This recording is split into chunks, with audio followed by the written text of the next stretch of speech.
নাগলকোট পৌরসভা যুবদলের উদ্যোগে বন্যা কবলিত এলাকায় খাবার বিতরণ। আপনারা দেখছেন সিএসটিভি, আমরা জনতার কথা বলি।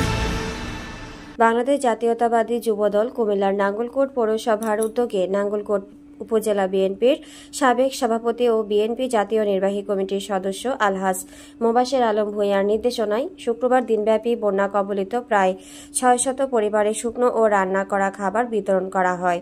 নাঙ্গলকোট মডেল মহিলা কলেজ, কারিগরি প্রশিক্ষণ কেন্দ্র, নাঙ্গলকোট আরিফুর রহমান সরকারি উচ্চ বিদ্যালয়, শ্রীহাস্য সরকারি প্রাথমিক বিদ্যালয়, সাবিত্রা সরকারি প্রাথমিক বিদ্যালয় ও বান্নাঘর সরকারি প্রাথমিক বিদ্যালয়, অস্থায়ী আশ্রয় কেন্দ্র সহ বিভিন্ন গ্রামে এসব খাদ্য সামগ্রী বিতরণ করা হয়।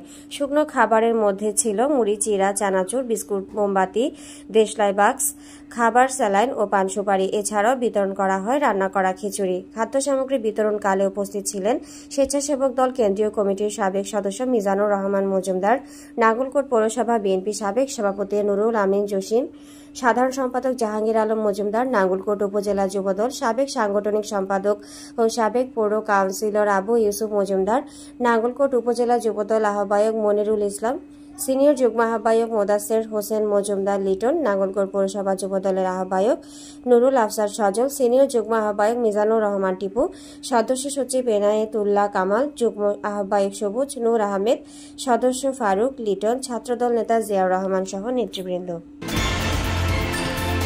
আপনারা দেখছেন সিএসটিভি, আমরা জনতার কথা বলি।